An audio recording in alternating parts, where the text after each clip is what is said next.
Hey, it's Danny. Are you were you able to enter that with the link I just sent you?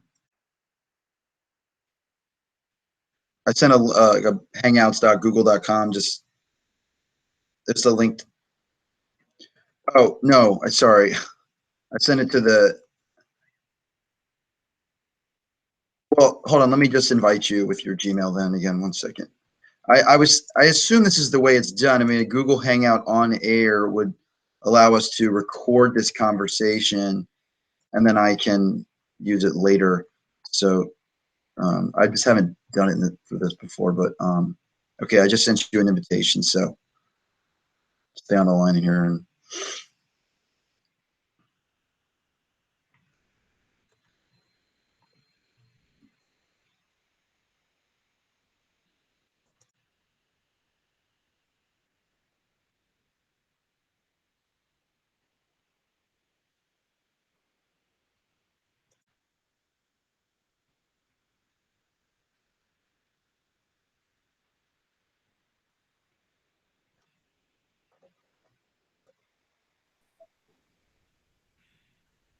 There we go.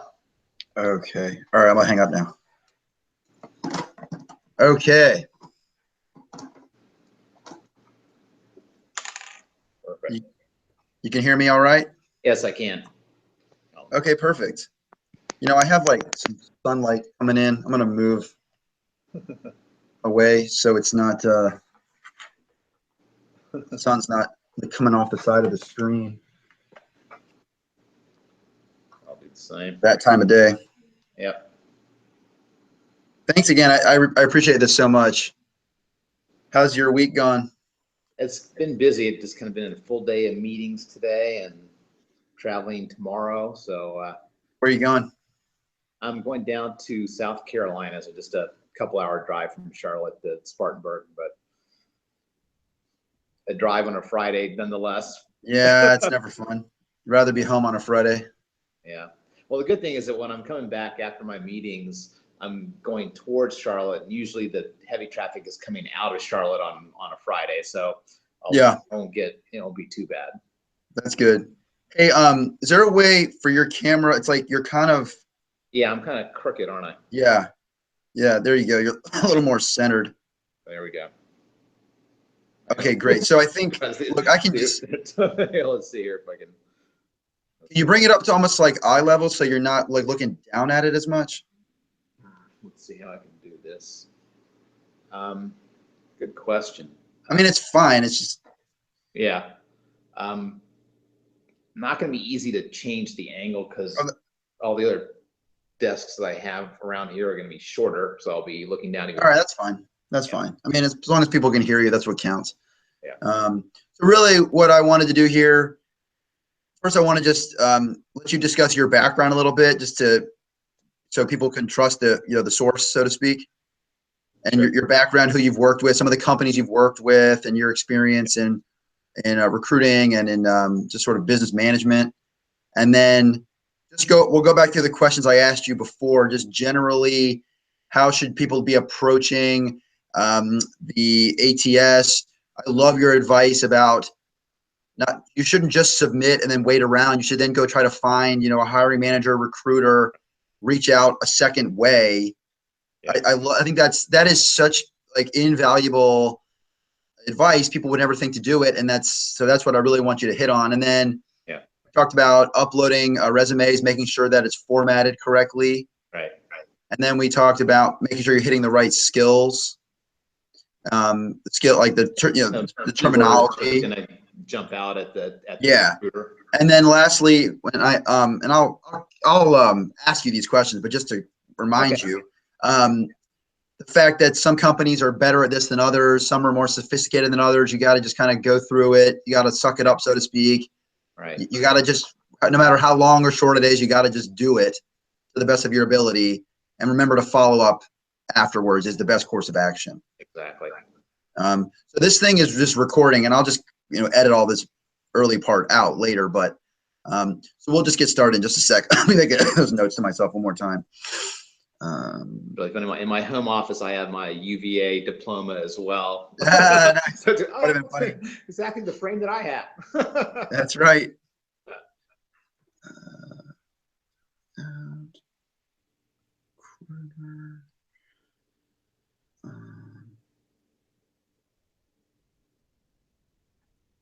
Hold on one second. I wrote these down. Upload. Format. Skills.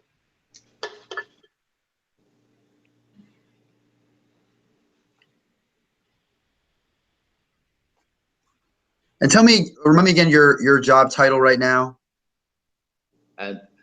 Just individual practitioner in management consulting, kind of focus on Practitioner, transformation, talent acquisition, and broader talent management. Talent acquisition, talent management, and talent management, with a long history in the corporate sector. That's right. So I've been in senior level consulting roles at AT Kearney and IBM for the past 20 years. Great. Yeah, that's the stuff you can just kind of touch on that a little bit and kind of where you're coming from and where your knowledge is based on. Yeah. That'll help to kind of set the stage. Okay, great. So I'll just get started and we'll let it roll. Yeah, this should take, just like before, about 10 to 15 minutes. Sure. And then we'll wrap it up. Okay.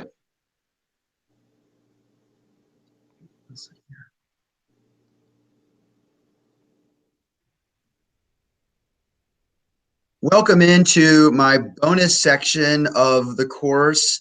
I've been telling you about this all along the way. Such an important part of the job application process is to understand and master the applicant tracking systems, those forms and procedures that companies make you go through when you want to apply online. I have with me today a seasoned veteran of the corporate world and an expert on applicant tracking systems, Alan Jacobs, who's a practitioner in business management, a long career in talent acquisition, talent management. We also went to the same university, University of Virginia, and that's why I also preach, as you'll see in my book, the importance of staying close with your alumni, reaching out to alumni for help. Very grateful that Alan could make time to give us his knowledge on ATS. So Alan, thank you so much for making time for us. Thank you. I'm glad to be here. So tell everybody, before we dive into the ATS and the ins and outs, give us a little bit of your background, your work history. How has it woven into ATS and, talent acquisition, talent management? Just give us your story. Sure. Yeah. So I spent actually, as you alluded to, went to the University of Virginia for my MBA at the Darden School and had a great time there. And since then, I've had a number of senior leadership roles in the management consulting industry with AT Kearney and IBM. I've had a lot of focus on the human capital management space with a particular focus on talent acquisition and talent management.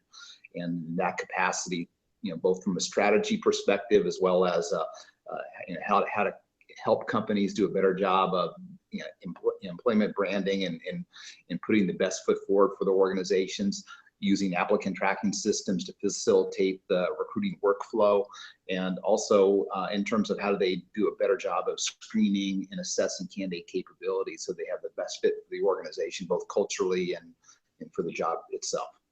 That's great. A lot of us have heard about these applicant tracking systems. We know they're out there. We know companies are sifting through the applications with robots, so to speak, before they reach the humans or reach somebody's desk. But we don't know, what is going on. Are we doing it the right way? Are we submitting our information the right way? Are we making mistakes? How can we fine tune that process? So again, I appreciate you being here. And the first thing I want to talk about, just generally, when people approach an online job application and they are typing in the information and sending it off, what do you recommend they do as they're going through the application, and then once they hit send and it's off, and they're hoping and praying they hear back? Very good question, and I think it depends on the kind of how the opportunity comes to bear for a given candidate. So, for example, sometimes, we see a link online in a job board or, through LinkedIn and says, where you want to apply for a job that looks, interesting.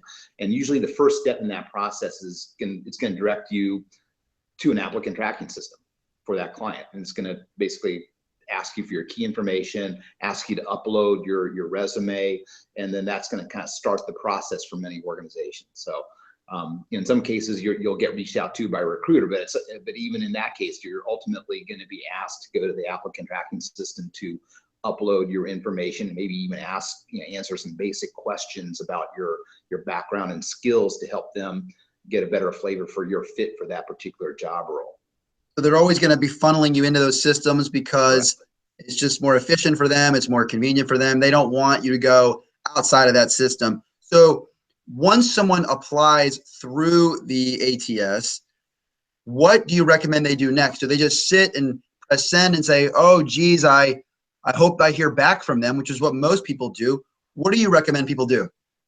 But yeah, I mean, I think that the key thing there is that you have to assume that you've seen that job post and you've applied, and so have countless others. So you have to think about this as a marketing exercise. So you have to kind of think about your writing skills in terms of the content you're putting into the applicant tracking system, as well. Right. Thinking about a broader strategy of how you're going to land that job. So for example, you apply to the job, but the other things that you should be doing in parallel to that is doing the research that you can to understand who the hiring manager might be, or at least who the recruiter can be. Then outside of applying online, doing your networking within that organization to put a face and a voice behind the messages that you're trying to send online in the applicant tracking system. So you have to really be aggressive in pushing the other channels to get in front of the right people at that organization. Because again, if you're one of 50 people applying, you can have great skills and be the best candidate, but it's not necessarily as easy for the recruiter to delineate between the good and the great candidates oftentimes. So you want to be able to have that voice and jump out. And again, I'd always recommend having a direct engagement strategy to get to the right person that you're trying to convince.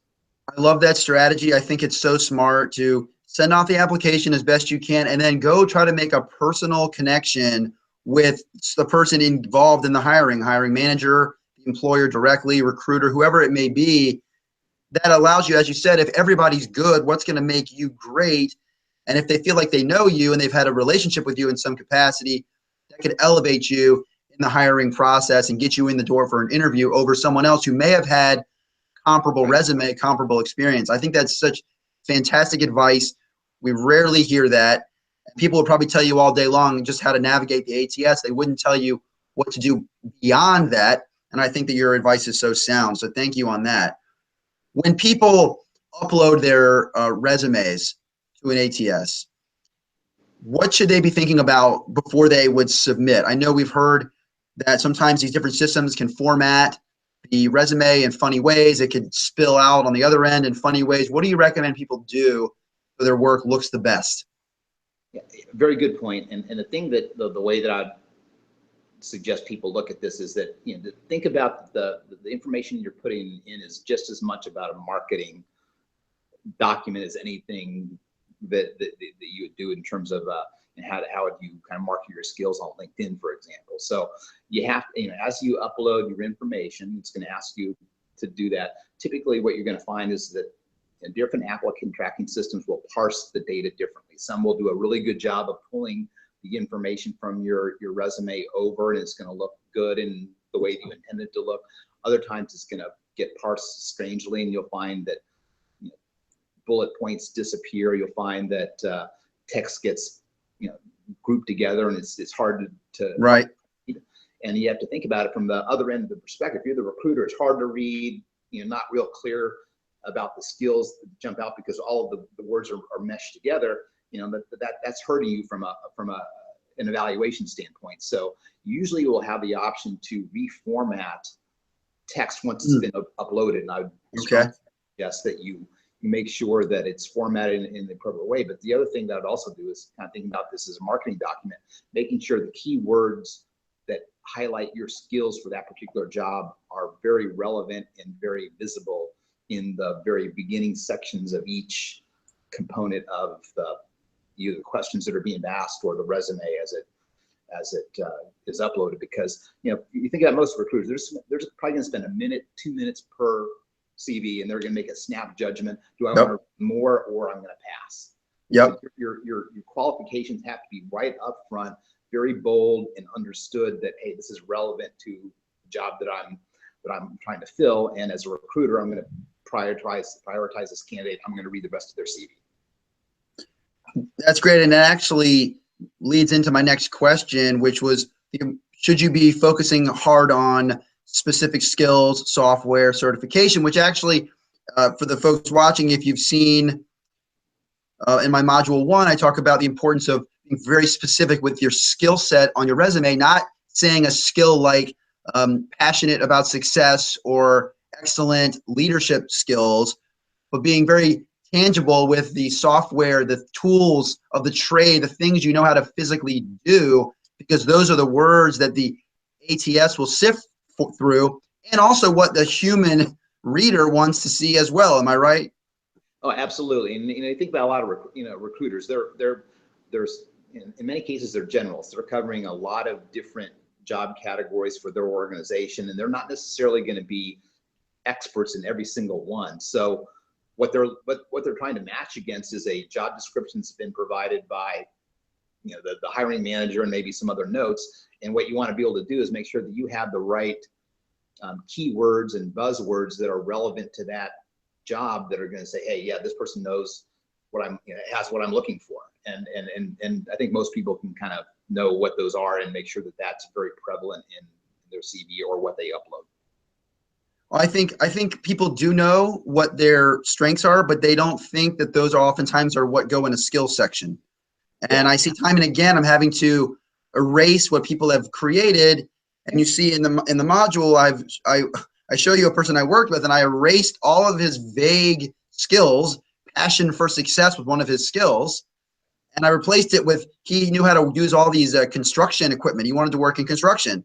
He had all these technology and tools, and I was like, we just filled up his skill section with all these great, hard, names of things. It was such a much more colorful resume, and it would have helped him had he gone through an ATS system. So thank you for driving home that point. And the last thing I want to talk to you about, there are so many different ATS systems out there. Companies approach them differently. Some are more sophisticated than others. How do we just we don't know what we're going to face necessarily when we come upon these different tracking systems. So what do you say we do, and how do we just approach it universally? Good question. And I guess the long answer is that you just have to play the game, because at the end of the day, the client has the applicant tracking system that they have, right?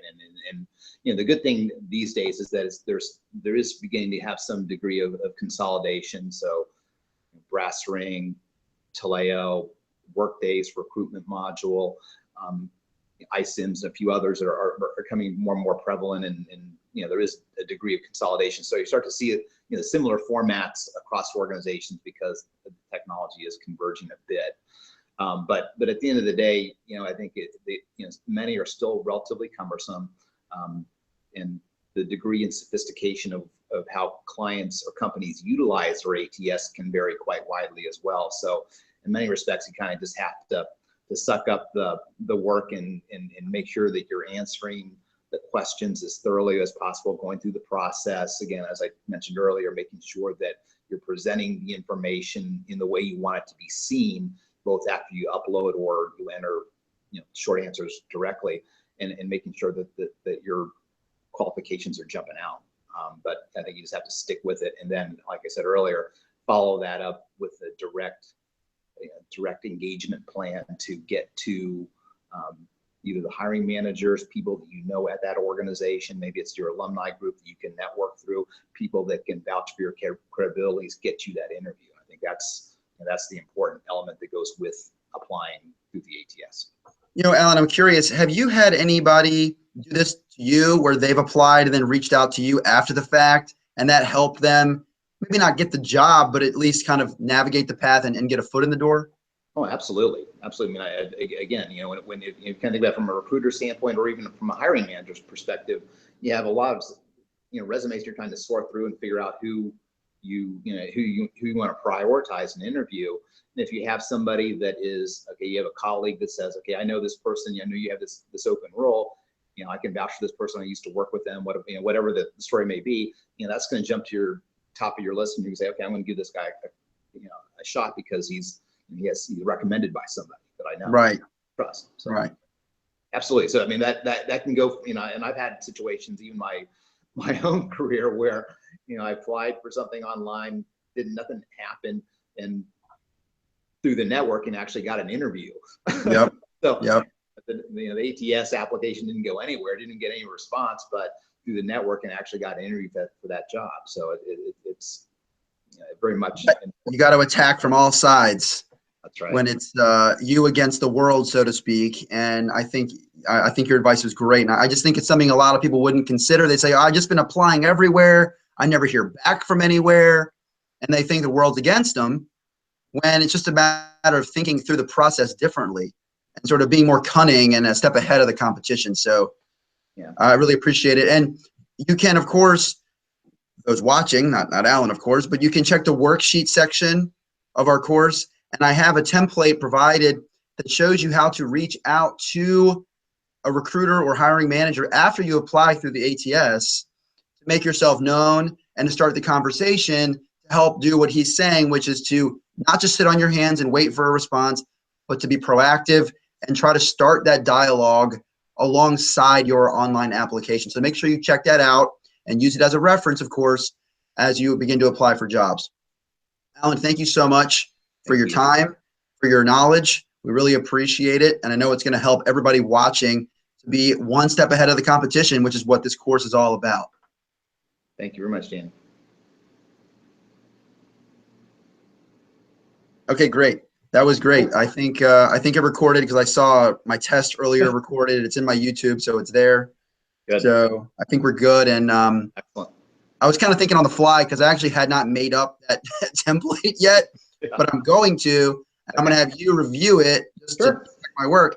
And then I'm going to put it there as like a bonus for people to say, okay, well, I told you, like I always do, I told you what you should do. And I'm going to show you how to do it well, to reach out to someone like you and say, what would you want them to say you after they applied? Absolutely. That's a good idea. Yeah. So when I write that up, I'll shoot it your way. And when this is all up and running, and I didn't say in the video, but if there's anything you want me to promote or link people to you in any way, I can put it in the course itself, like underneath the video. So if there's something you want me to direct people to, I'm more than happy to do that. Yeah, I'm kind of just in the stages of kind of setting up my own whenever you're ready right now. So that's kind of not quite ready yet for prime time. Yeah, that's fine. When you're ready, because I'm not ready yet either. So when you have it, when you have a link, shoot it to me, and I'll make sure it's there for all time. Sounds good. Okay, awesome. I'll let you go. Have a safe trip to South Carolina and enjoy your weekend. Thank you so much for doing this. Okay, bye. Thanks, Alan.